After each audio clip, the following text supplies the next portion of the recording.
Hey guys, what's up? This is Shivri from eGadgets for you. और इस video में आइए चलिए देख लेता है कुछ लेटेस्ट ट्रेंडिंग टेक न्यूज जो कि चल रहा है इंडिया में।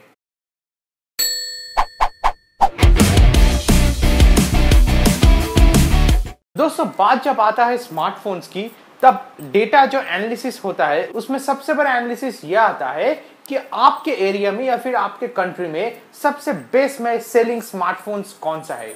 काउंटरपार्ट स्टैटिस्टिक्स बोल के एक कंपनी है जो ये स्टडी करता है वर्ल्ड वाइड कि हर एक कंट्री में कौन सा स्मार्टफोन कैसे बिक रहा है और उसका स्टडीज रिपोर्ट्स क्या क्या है, कितना सेल हो रहा है, बेस्ट सेलिंग क्या क्या है। तो अगर बात करें इंडिया की ओवरऑल बेस्ट सेलिंग स्मार्टफोन्स में, सबसे पहले दोस्तों आता है Xiaomi Redmi Note 4। उसके बाद का पोजीशन लिया है Xiaomi Redmi 4। पहले तो दोस्तों एक बात जानना यहाँ पे जरूरी है, ये स्टैटिस्टिक्स रिपोर्ट Q2 ऑफ 2017 का है। तो उस हिसाब से अगर देखा जाए तो Redmi 4 Q1 में रिलीज हुआ था, अब भी जाके Q2 में भी ये best selling smartphones in India में है। थर्ड पोजीशन में Samsung Galaxy J2, fourth position में Oppo A37 और फिफ्थ पोजीशन में Samsung Galaxy J7 है। ये डेटा काउंटर पॉइंट रिसर्च ने सबमिट किया है, एकदम लेटेस्ट डेटा है ये दोस्तों। 5 बेस्ट सेलिंग स्मार्टफोन्स में ये पांचों स्मार्टफोन्स है। वहीं पे एक और डेटा जो आया है काउंटर पॉइंट स्टार रिसर्च से, वो ये है दोस्तों कि 4G हैंडसेट्स की जब बात आता है तो इंडिया थर्ड पोजीशन में है world wide, thanks to Reliance Jio. China और यूएस के बाद में ही आता है इंडिया।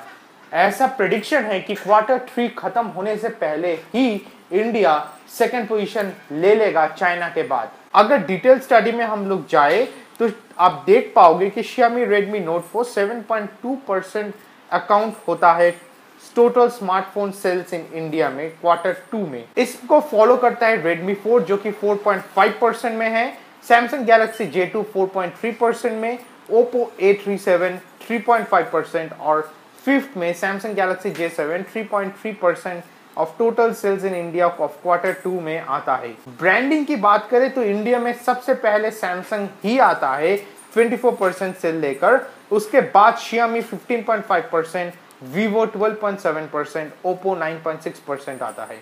दोस्तों यहाँ पे कंफ्यूज मत होइएगा क्योंकि इंडिविजुअल डिवाइसेस में Redmi Note 4 पहले आता है, लेकिन ब्रांड्स की जब बात होता है तो बहुत सारा फोन्स आता है एक ब्रांड के अंदर में। वहीं पे ब्रांडिंग का जो स्ट्रक्चर आता है या फिर रैंकिंग आता है वो अलग हो ही सकता है, जैसे कि आप देख सकते हो वो हुआ भी है। ये जो टॉप 5 ब्रांड्स के बारे में मैं बात किया हूँ वो इंडिया में टोटल 70% ऑफ स्मार्टफोन सेल्स के लिए रिस्पॉन्सिबल है दोस्तों। अगर प्राइस ब्रैकेट की बात करें तो 15,000 to 20,000 रुपीज का जो प्राइस सेगमेंट है, जो कि मिड एंड सेगमेंट भी बोला जा सकता है, उसमें बहुत ही ग्रोथ आ रहा है। ये बिगेस्ट ग्रोथ हुआ है Q2 में। अगर बात करें 30,000 रुपीज या फिर उससे अबव कोई प्राइस की, तो इसमें कोई भी ग्रोथ नहीं आया है Q2 में।